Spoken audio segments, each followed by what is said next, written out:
So the first question would be, school-based community service is compulsory in Singapore. That means at the primary school level, secondary school level, for some polytechnic JCITs, it's compulsory for students to do community service. Based on your experiences and specifically based on your sharing in the pre-interview survey, I was wondering whether you can take us through your experiences starting with primary school first. Sure.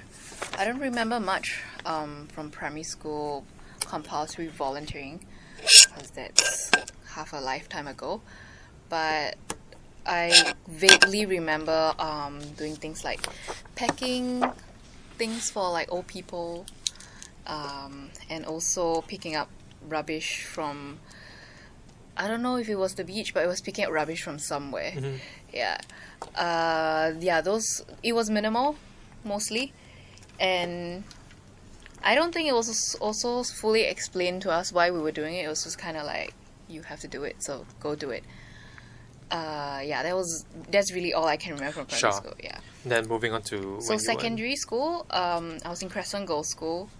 The one I remembered the most was, I think it's called CIP, right? So Community Involvement Project. Program.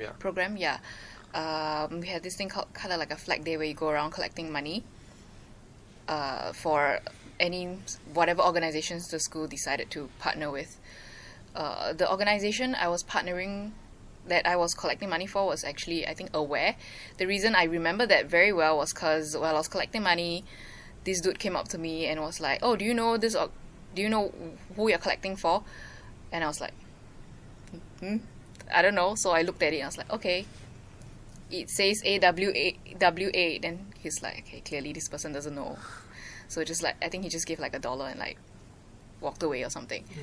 Yeah, so that was why I remember we did that. And CIP in secondary school at least was linked to having kind of a good report book kind of thing, like, oh, you're involved in this, you're involved in that. Yeah, so not really like any particular reason. A little bit similar to primary school in that it wasn't like explained like, oh, it's a good thing you're doing for society. It's more like, you'll look good on your whatever and you can apply to, no worries, like JC or Poly with that.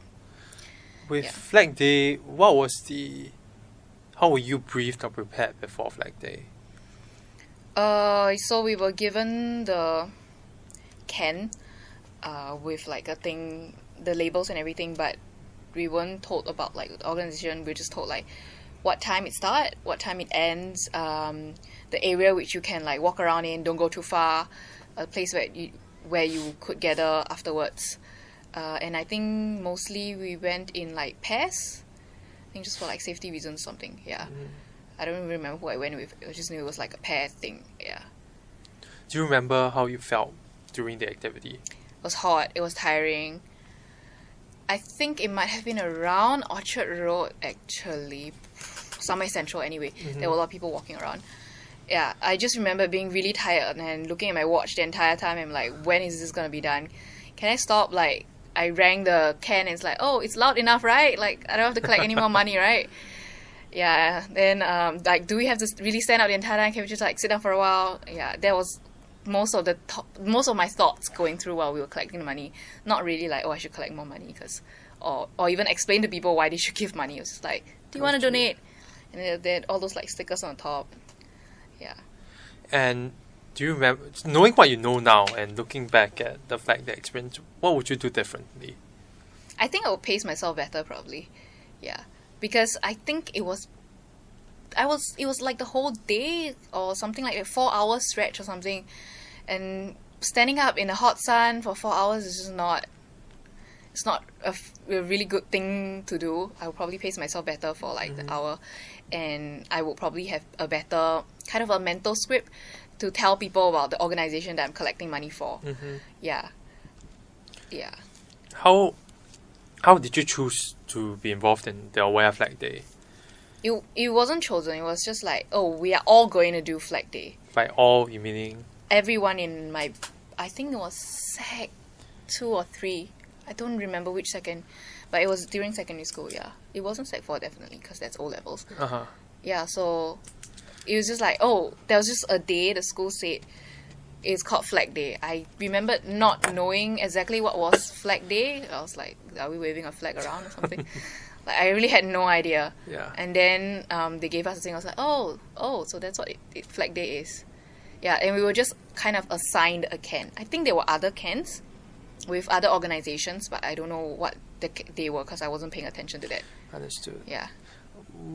Do you have recollection of what the other activities that were available through Crescent Girls' School that you could potentially be involved in? Besides Flag Day, let me think.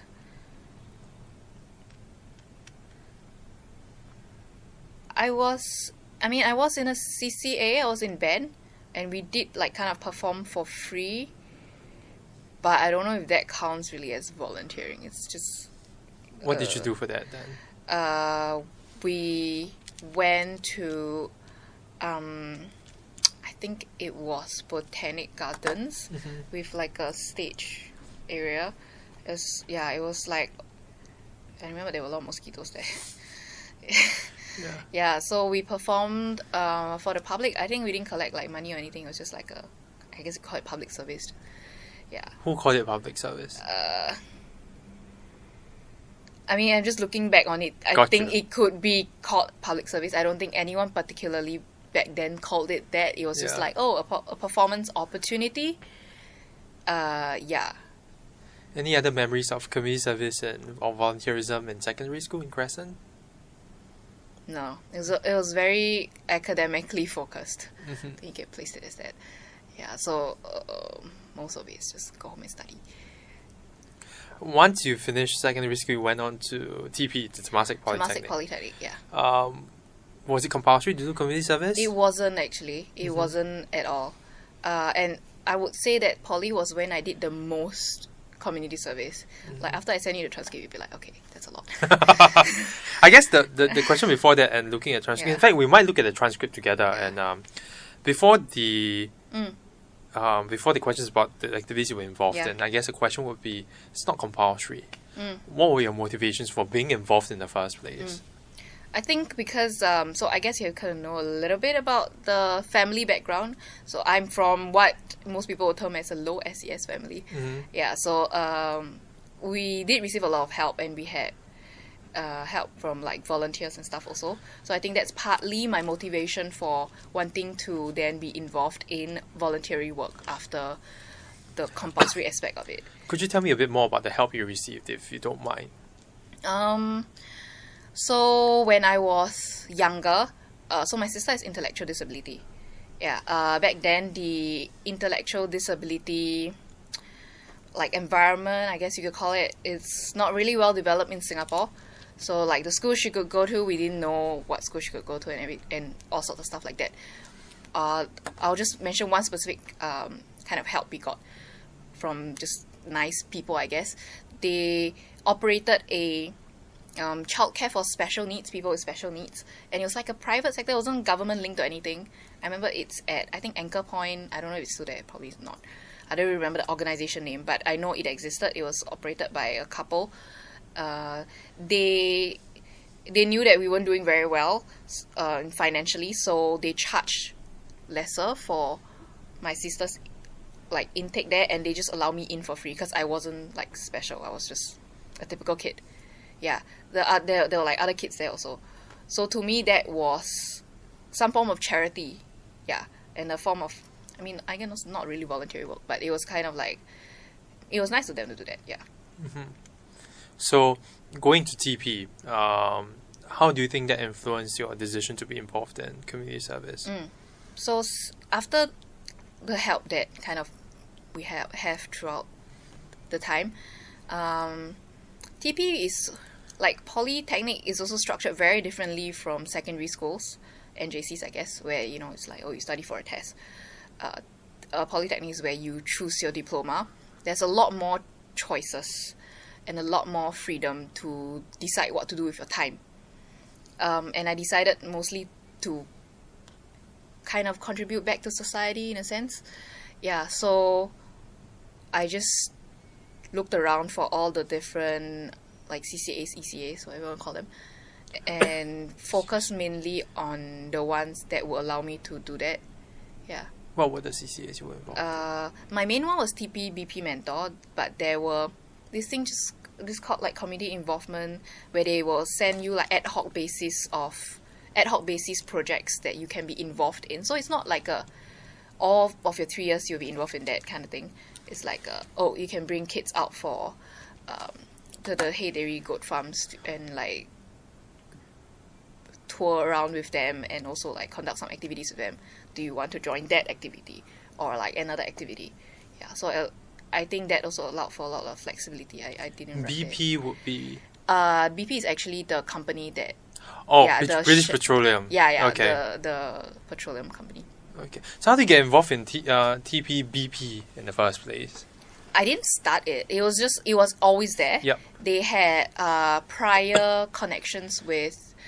So BP is just kind of the silent backer. I mean, their name is there, but they are not really like present. It's just like I think they do give a little bit of funding, but like not much also. Yeah. We were tied to 4 different schools / programs, the TPB mentoring program back then. Now they probably changed it. I was the coordinator for Eastview Primary School. And then there are the other schools. I don't remember all the other schools. I know that one was a Tampines Community Center, kind of a after school program. Yeah, and there were Eastview, Junyuan Primary School, and I don't remember the last one. Sure. Yeah. So I can speak more for the schools that I was involved because I remember that more. Eastview Primary School. Every Saturday we would go. I don't somewhere in the morning, like 8 or something like that. Yeah, we will go and have about an hour to 2 hour session with maybe about 50 to 60 kids. Yeah, I would liaise with the math head of department, math HOD. She was the one who kind of identified kids who needed help in math. So Eastview Primary School is like only math. But other schools, I think they also do like Junyuan Primary School had English also and science and other, yeah. And then I'll bring like all of us, all the mentors, like 30 to 40 of us would then go there to the schools to mentor them for math, like complete their math homework kind of thing. Yeah. And also to play with them for like about 30 minutes to half an hour of activity time, which we have to plan lah. Yeah, so.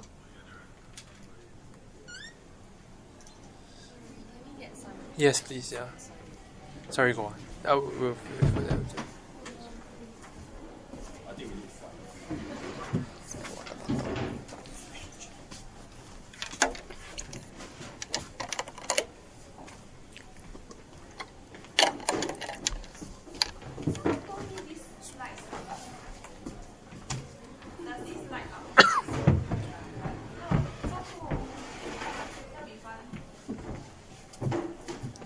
No worries, thanks. Sorry, so you were saying that Eastview and then the math HOD and the math programs. Yes, right, yeah. So we would go there and mentor them for an hour, and each mentor had maybe about 2 to 3 mentee. Yeah.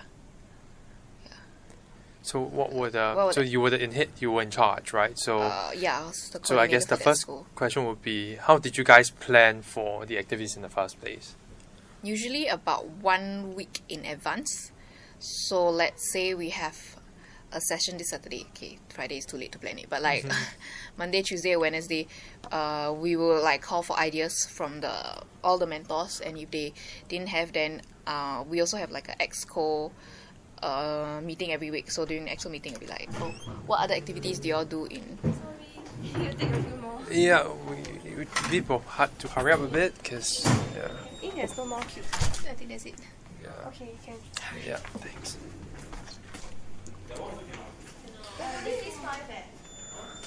Right, sorry. So the preparation. Yes, so the preparation.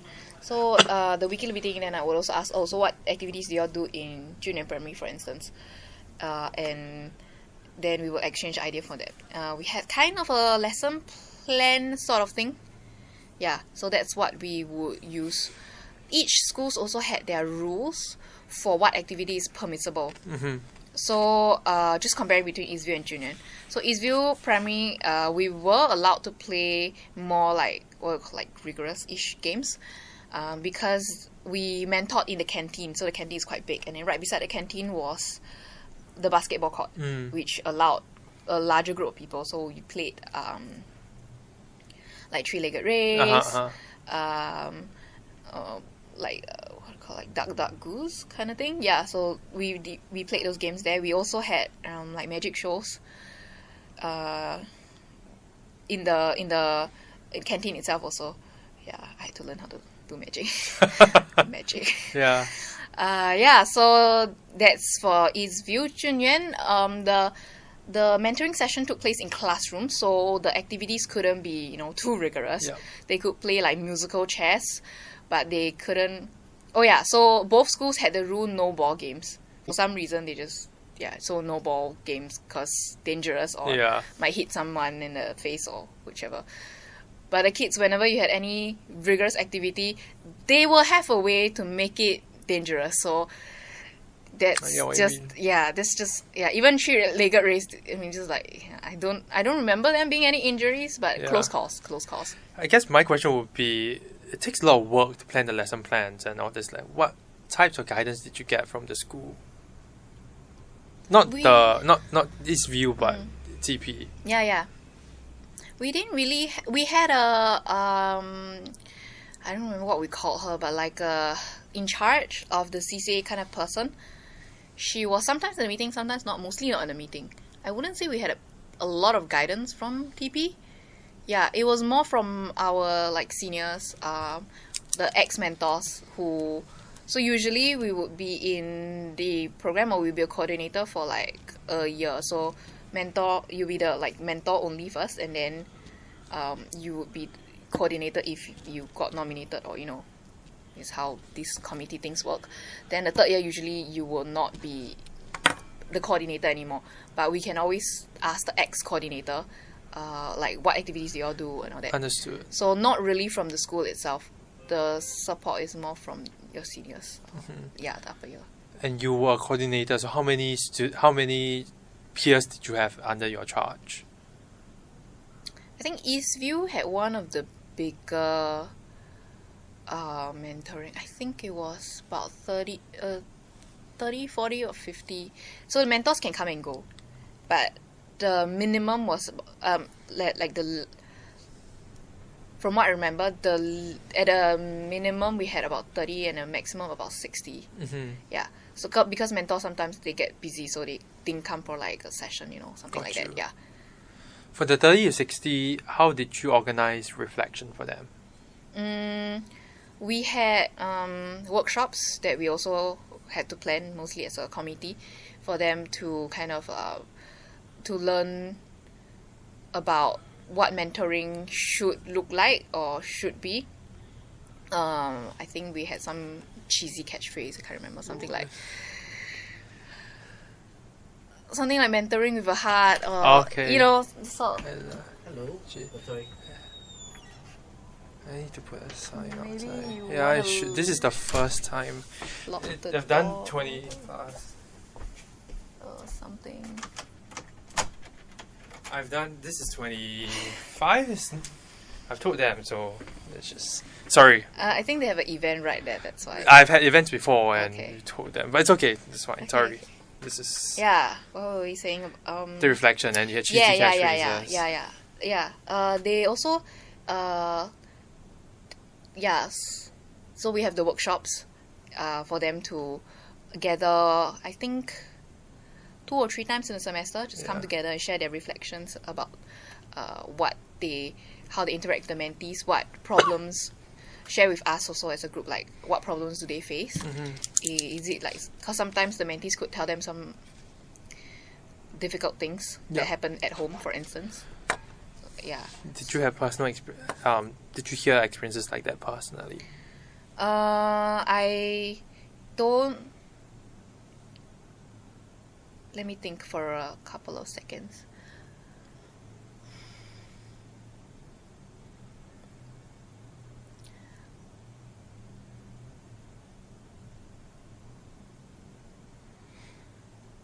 I mean, I remember like a mentee saying something about like, oh, the dad's always like drunk.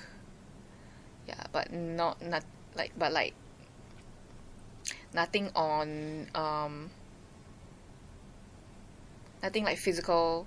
It's just like, oh, the dad's always drunk and like comes home really late. Yeah, and really noisy at night. On that note, looking back at the entire experience, what was most satisfying for you? I think the most satisfying part is probably not the tutoring part. Like when we get to play with them and then you get to see them like really put their whole heart into trying to win the game or whatever. I think that's, yeah, like just for that like 30 minutes to 45 minutes, they can have that joy. Yeah. Is there anything you wish you could have done differently during your stint at... Definitely, if we had more resources, it would be better. By resources, you mean? Resources, meaning like whenever we wanted to play certain games, like three-legged race, for instance, we would have to source ourselves, like source for the materials ourselves, like to tie like the legs or whatever. Yeah. I think, yeah, it would be nice if there was cloth already there or something, you know, rather than maybe we can tie together plastic bags. Yeah. Yeah, and in addition to TPBP, you moved out Fei Yue as well. Yes, that was, I think, in my last year. So when I was like kind of stopping the mentoring, I guess. Yeah, so I was like, I wasn't a coordinator already. Yeah, I was in Fei Yue as a, I forgot what you call it, like a media volunteer. So Fei Yue had, I don't know if it's still there, like an online platform for youths to type like blog posts, so kind of like WordPress sort of thing. And I was one of the, like the media volunteer, where we would our, I guess you call it job scope, our duty or volunteer experience was to go into these portals and like read the posts, comment on the posts, like encourage them. Oh, okay. Yeah, and if they display certain, like if they say like, oh, I don't want to live anymore, like I'm gonna go and commit suicide or something like that, Gotcha. then we should flag it out to the moderators. Yeah. How did you get involved in Fei Yue and this project? There were booths set up in TP, I think, on I think it was like a volunteering chance, so there were other voluntary organizations there also. Yeah.